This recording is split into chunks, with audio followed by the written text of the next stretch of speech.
The Quilt Maker's Gift.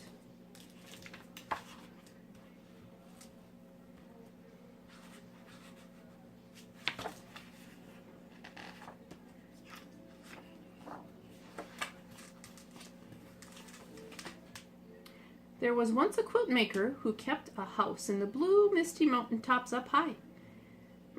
Even the oldest great-great-grandfather could not recall a time when she was not up there sewing away day after day.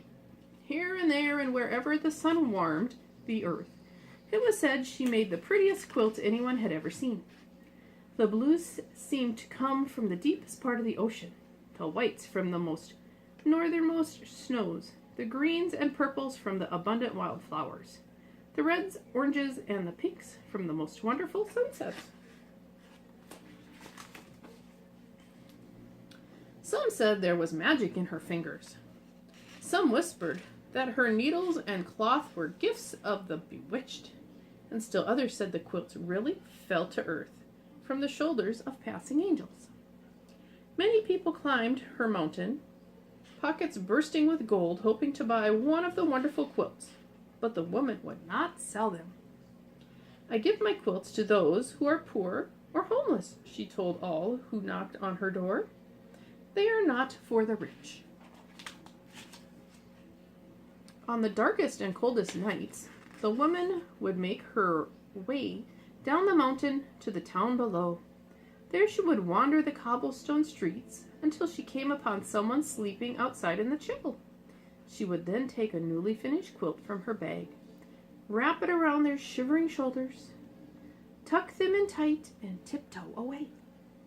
Then, the very next morning, with a steaming cup of blackberry tea, she would begin a new quilt. Now, at this time, there also lived a very powerful and greedy king who liked nothing better than to receive presents. The hundreds of thousands of beautiful gifts he got for Christmas and his birthday were never enough. A law was passed that the king would celebrate his birthday twice a year.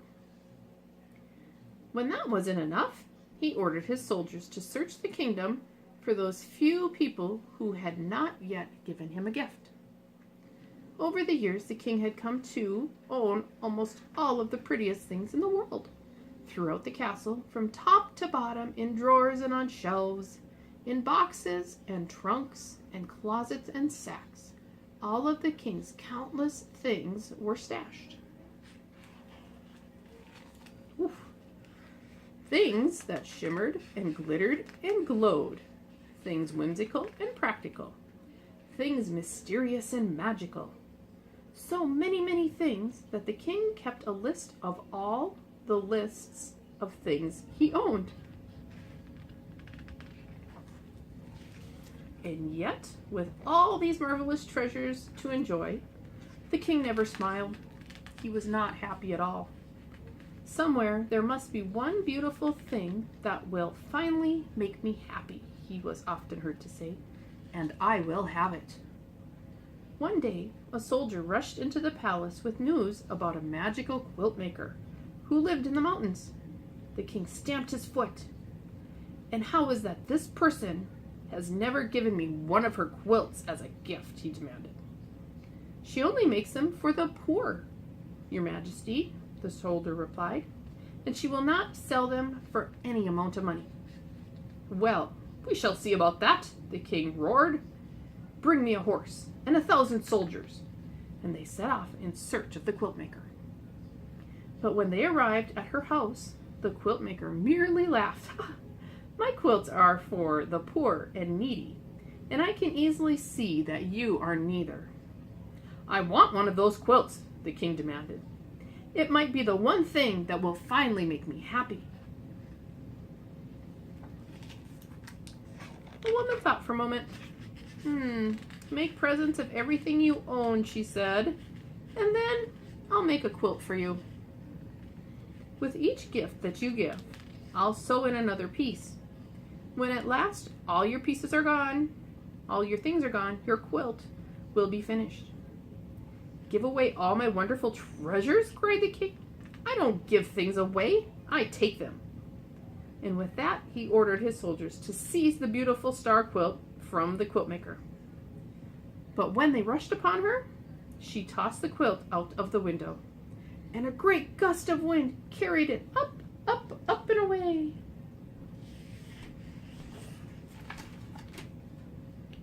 The king was now very angry. He marched the woman down through town and up another mountain, where he had his royal iron makers shape a thick bracelet of iron. Then they chained her to a rock in the cave of a sleeping bear. Once more, the king asked her for a quilt, and once more she refused. "Very well, then," the king replied. "I'll leave you here, and when the bear awakens, I'm sure he will make a very fine breakfast of you." Later, when the bear's eyes opened and he saw the woman in his cave, he stood on his mighty hind legs and gave a roar that rattled her bones. She looked up at him and sadly shook her head. "It's no wonder you're so grouchy," the quilt maker said. "You have nothing but rocks on which to rest your head at night. Bring me an armful of pine needles, and with my shawl I'll make you a great big pillow." And that is what she did. No one had ever been so kind to the bear before, so he broke the iron bracelet and asked her to spend the night. Now, although the king was very good at being greedy, he was very bad at being mean. All that night he could not sleep for thinking about the poor woman in the cave. "Oh my, what have I done?" he wailed. So he woke up his soldiers, and they all marched in their pajamas up to the cave to save her. But when they arrived, the king found the quilt maker and the bear having a breakfast of berries and honey. Now the king completely forgot about feeling sorry and became angry all over again. He ordered the royal island makers to build an island barely big enough for the woman to stand on her tippy toes. Once again the king asked for a quilt, and once again she said no. "Very well," the king replied. "Tonight, when you're too tired to stand and lie down to sleep, you'll drown." And the king left her alone on the tiny island. Shortly after he left, the quilt maker saw a sparrow flying across the great lake. A cold, fierce wind was blowing, and it did not look like the poor bird would make it to the shore. The quilt maker called to him, and he stopped to rest on her shoulder. The poor, tired sparrow was shivering, so the woman quickly made him a coat from scraps of her purple vest. When he was warmed and the wind had stopped, the bird flew off, but he was very grateful to the quilt maker for what she had done. Soon the sky darkened as the air filled with a huge cloud of sparrows. Thousands of wings beating together, they swooped down, lifted the woman in their little beaks, and carried her safely to shore. Again that night, the king could not sleep for thinking about the woman alone on the island. Oh my, what have I done?" he moaned. So he woke up his sleepy soldiers again, and they marched in their pajamas down to the lake to set the woman free. But when they arrived, she was sitting on a tree limb, sewing tiny purple coats for all of the sparrows. "I give up," the king shouted. "What must I do for you to give me a quilt?" "As I said," the woman answered, "give away all the things you own, and I'll sew a quilt for you. And with each gift you give, I'll add another piece to your quilt." "I can't do that," cried the king. "I love all my wonderful, beautiful things." "But if they don't make you happy," the woman replied, "what good are they?" "That's true," the king sighed, and he thought about what she had said for a long, long time. So long that weeks went by. "Oh, all right," he finally moaned. "If I must give away my treasures, then I must." The king went to his castle and searched from top to bottom for something he could bear to give away. Frowning, he finally came out with a single marble. The boy who received it smiled so brightly in return, the king went back for more things. Eventually, he brought out a pile of velvet coats and went about the town giving them to people dressed only in rags. All were so pleased that they marched up and down the street in a grand parade. Still, the king did not smile. Next, the king fetched 100 waltzing blue Siamese cats and the dozen fish that were clear as glass. Then the king ordered his merry-go-round with the real horses to be brought out. The children cried with delight and cartwheeled around him, and just the smallest of smiles began to show on the king's face. The king looked about him and saw the dancing and merrymaking and all the happiness his gifts had brought. A child took hold of his hand and pulled him into the dance. Now the king really smiled and even laughed out loud. "How can this be?" he cried. "How can I feel so happy about giving my things away? Bring everything out. Bring it all out at once!" Meanwhile, the quilt maker kept her word and started making a special quilt for the king. With each gift that he gave away, she added another piece to the quilt.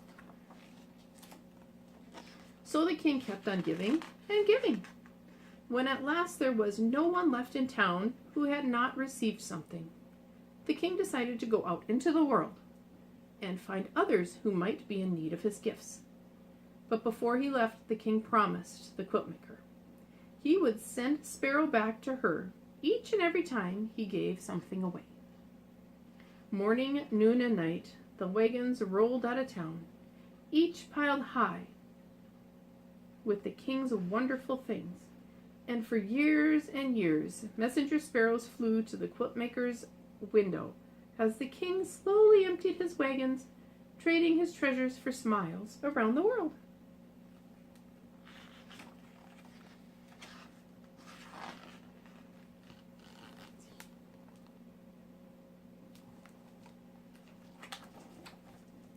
On and on the quilt maker worked, and piece by piece the king's quilt grew more and more beautiful.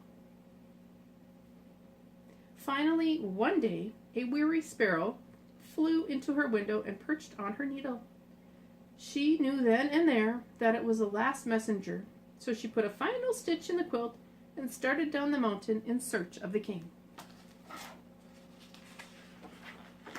After a long search, she finally found him. The king's royal clothes were now in tatters, and his toes poked out of his boots. Yet his eyes glittered with joy, and his laugh was wonderful and thunderous. The quilt maker unfolded the king's quilt from her bag. It was so beautiful that hummingbirds and butterflies fluttered about. Standing on tiptoe, she tenderly wrapped it around him. "What's this?" cried the king. "As I promised you long ago," the woman said, "when the day came that you yourself were poor. Only then would I give you a quilt." The king's great sunny laugh made green apples fall and flowers turn his way. "But I'm not poor," he said. "I may look poor, but in truth my heart is full to bursting, filled with memories of all the happiness I've given and received. I am the richest man I know." "Nevertheless," the quilt maker said, "I made this quilt just for you." "Thank you," replied the king. "I'll take it, but only if you accept a gift from me. There is one last treasure I have left to give away. All these years I've saved it just for you." And from his rickety, run-down wagon, the king brought out his throne. "It's really quite comfortable," the king said, "and just the thing for long days of sewing." From that day on, the king often came to the quilt maker's house in the clouds. By day, the quilt maker sewed the beautiful quilts she would not sell, and at night the king took them down to the town. There he searched out the poor and downhearted, never happier than when he was giving something away.